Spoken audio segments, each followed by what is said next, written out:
Morning, welcome back to my channel. তোমরা সবাই কেমন আছো? আশা করি তোমরা সবাই খুব ভালো আছো, সুস্থ আছো। আমরাও আছি মোটামুটি। আজকে হচ্ছে শনিবার, আর এখন এইমাত্র আমরা ঘুম থেকে উঠলাম। বাবা চলে গেছে নিচে, আর আমি আর সোনু আছে এই ঘরে। তো আমি হচ্ছে এখন এই যে বিছানা ঠিক করবো, আর সোনু বলছে মা দাও, আমি তোমাকে ভিডিও করে দিচ্ছি। আর এই দেখো, মেয়ে আমাকে ভিডিও করে দিচ্ছে। তার মানে কি, ফোনটা যে কতই কাঁপছে, মানে কি বলবো। আর এত কথা বলছে মা তোমার পা দেখা যাচ্ছে, তোমার হাত দেখা যাচ্ছে, তোমার কুর্তি দেখা যাচ্ছে, কত কথা। তো এর জন্য আমাকে মিউট করে দিতে হয়েছে। আর এই যে এখন খাটনি করে আমাকে ভয়েসটা দিতে হচ্ছে, কারণ আমি এখন আছি বাবার বাড়িতে। আর এখানে থাকলে আমার কাজের ভীষণই চাপ, মানে বুঝতে পারি না কোনটার পর কোনটা করব। তার মধ্যে যদি হচ্ছে মা না থাকে বাড়িতে, তাহলে তোমরা বুঝতেই পারছো বাবার বাড়িতে মা না থাকা মানে অনেক কষ্টের। মানে কি বলবো, সত্যি কি করব না করব কিছু বুঝতে পারি না। যেহেতু মা অসুবিধার জন্য চলে গেছে মা বাড়িতে, দাদুর অবস্থা সত্যি খুবই খারাপ। আর জানো, এই ভিডিওটা আমি করেছিলাম শনিবারে, আর এডিট করছি রবিবারে। মানে এতটাই আর কি কাজের মধ্যে আছি, মানে টাইমই পাচ্ছি না ঠিকঠাক মতো ভিডিওটা যে এডিট করব। আগে ধরো মার কাছে দিয়ে সোনুকে আমি এডিট করতাম, বা ওর টিউশন থাকলে এডিট করতে পারতাম, কিন্তু শনি রবিবার ছুটি, এর জন্য টাইমটাও পাচ্ছিলাম না। আর রাত্রে যে করব, আমার ঘুমে চোখ একদম বুজে আসে, এর জন্য ঠিক মতো মানে হচ্ছিল না। তো এই যে আজকে এডিটটা করছি, তাও তো কি বলবো, মন টন কোনোটাই ভালো না বেশি। কেননা দাদুর শরীরটা খুবই খারাপ। ডাক্তার দেখিয়েছে, যেহেতু নার্সিংহোমে ভর্তি আছে, 72 ঘন্টা টাইম দিয়েছে। তারপরে কি হবে সে শুধু ভগবানই জানে। মানে কি বলবো, মানে কিছু, মানে ভালো খারাপ কিচ্ছু, মানে কোনো কিছু আর কি বুঝতে পারছি না যে কি হবে। আসলে বয়স হয়েছে, আমার কথা একটাই, বয়স হয়েছে। এখন যেন কষ্ট না দেয় ভগবান, যেটা করার মানে ভালো মতোই হয় যেন, এটাই আমার শেষ চাওয়া। সত্যি, এতে অনেকে খারাপ বলতে পারে, সেটা কোনো আমার যায় আসে না, কারণ আমি যেটা ভালো বুঝি আমি সেটাই বলি। একটা মানুষ যখন বয়স হয়, তখন সে ভালো মতো যদি যায় আর কি, সেটা অনেক ভালো। কিন্তু কষ্ট নিজে পাবে, বাকিদের কষ্ট হবে, এই জিনিসটা সত্যি বেশি কষ্টের। কেননা দেখো, দাদুর সাথে সাথে আমাদের কতগুলো মানুষের জীবন জড়িয়ে আছে। দাদুর শরীর খারাপ, ওখানটায় নার্সিংহোমে ভর্তি, সেখানে মামা, দিদা, মামি সবাই যাওয়া আসা করছে, এতে প্রত্যেকটা মানুষের শরীরে অনেক মানে খারাপ হচ্ছে। আমার দিদা আর মামা দুজনেরই হাই প্রেশার, এগুলো মানে মাথায় আসে, ঘোরাঘুরি করে। কারণ মামা তো একা, আর আমার মা মাসি, কিন্তু মামা তো একা না। এর জন্য সব কিছু মামাকেই করতে হচ্ছে, যাওয়া আসা সব আর কি। এর জন্য খুব খারাপ লাগছে যে মানুষ যেন, সে যেই হোক, আর নিজের হোক আর পরের হোক, এভাবে মানে তিলে তিলে কষ্ট না পায়।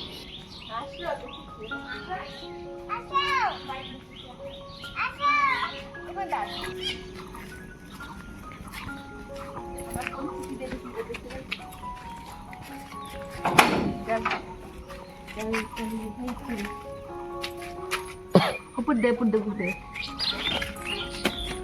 ইয়ে হতো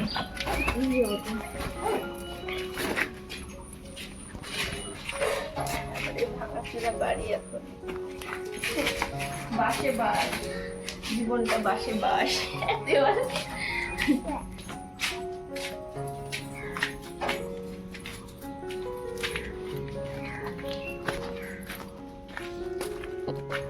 আমাকে এই জলের মধ্যে রান্না করতে হবে এখন। আমার খুব কান্না পাচ্ছে এর জন্য। দেখো জলে জল। আমাদের সবাইকে মেনে নিতে হবে যে মানুষের একটা সময় আসে যখন তাকে চলে যেতে হয়।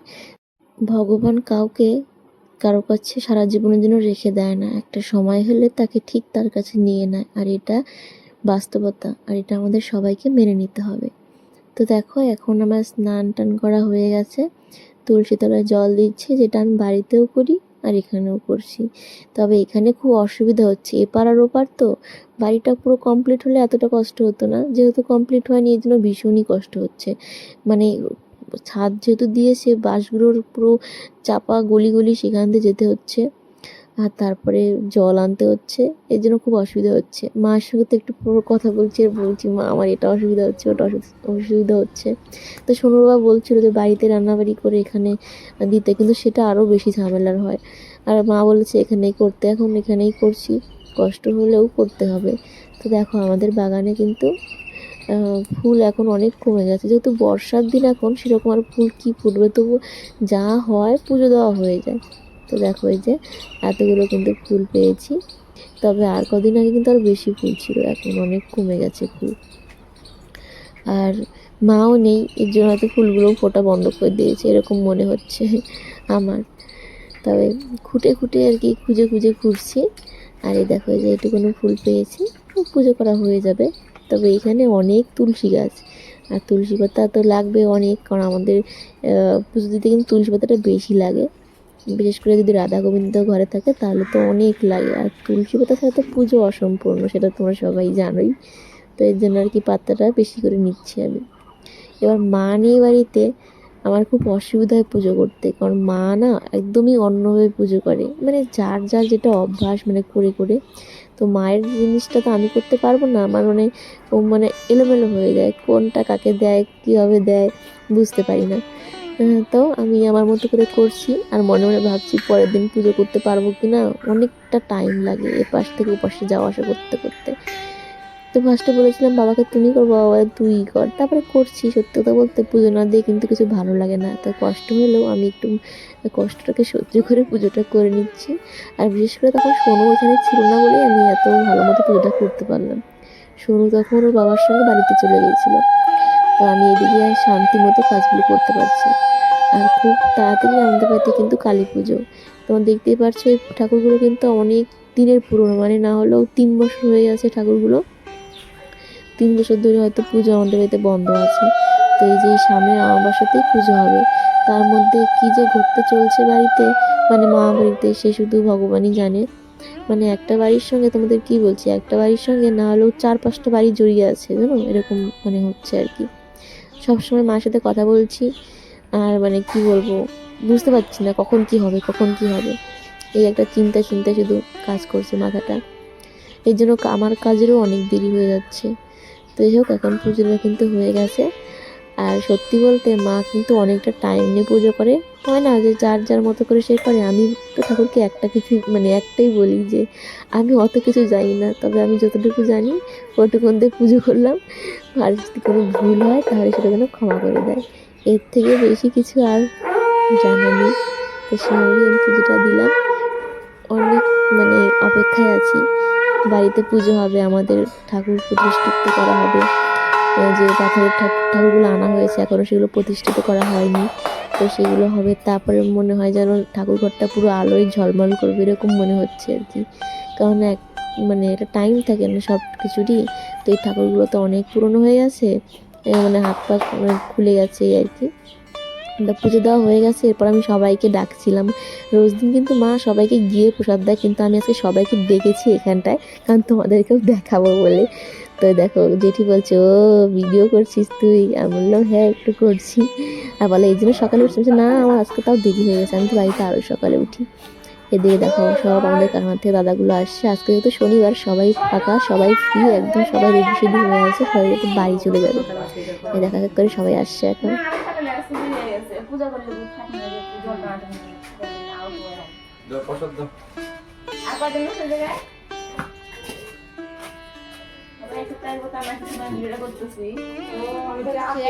সবাই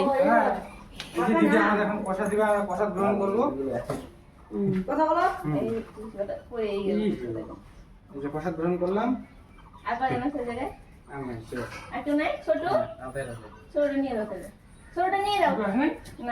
আসবে আসবে না এখানে আসবে কেমন পাশে চলে গেছে ছোট তাড়াতাড়ি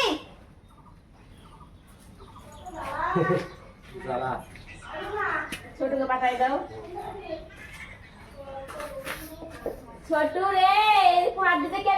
ক্যামেরা অন ছিল বলে এই কাকুটা চলে গেছিল, এখন আবার ডাকলাম আসছে, জানে না যে ভিডিও হচ্ছে।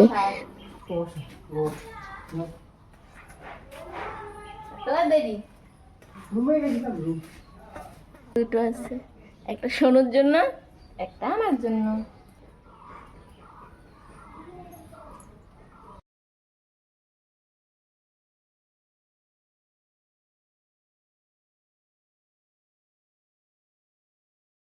তো দেখো পুজো করে এসে দেখি এখানে আবার জল জমে আছে, মানে যত জল পড়ছিল সব এক জায়গায় ঢিপ হয়ে আছে। আবার ঝাড়লাম, মানে বারবার ঝাড়ছি আর আজকে কাজ করছি জানো। তো এত টাইম হয়ে গেল এখনো কিছু খাইনি, প্রচন্ড খিদে পাচ্ছিল। এদিকে যে বাবা আগের দিন সেই ডেকি শাক রেখেছে সেটা আজকে রান্না করব, বাবা খেতে ভীষণ ভালোবাসে। তো এরপর হচ্ছে চালটা ধুয়ে দেবো, কারণ আজকে মানে অনেকটা দেরি হয়ে গেল, এই জন্য চালটাকে ধুয়ে বসিয়ে দেবো। তারপর আমি কিছু খাবো, মানে খিদায় না আর চোখে দেখতে পারছিলাম না তখন। আর এর জন্য আমি চালটা ধুয়ে বসিয়ে দিয়ে এখন এই যে একটু মুড়ি ছিল, সঙ্গে কিন্তু খাইয়েছি সকালবেলা আম মুড়ি।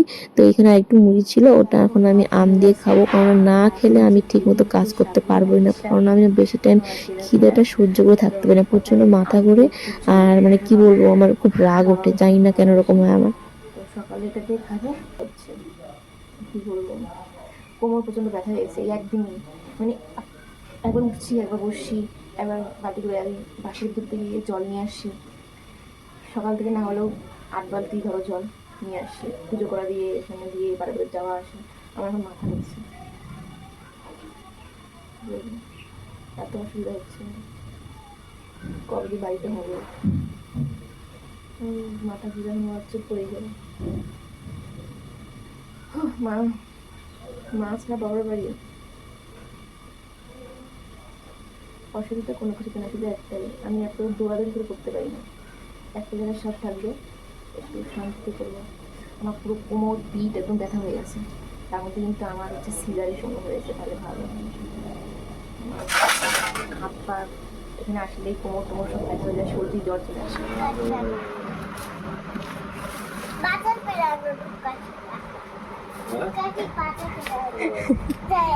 শোনো খেলছে, শোনো জেঠুর সঙ্গে।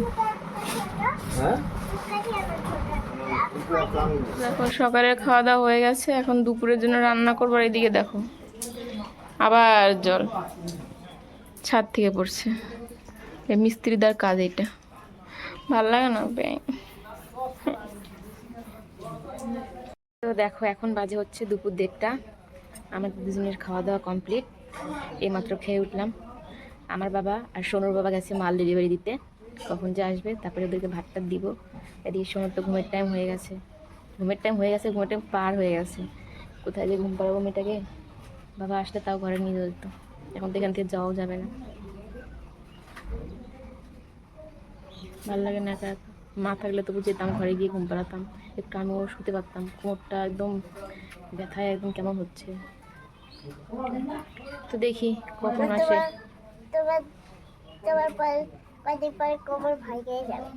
ভাঙিয়ে যাবে, তখন কি বিছনায় পড়ে থাকবো, আমার কাজগুলো কে করবে তখন?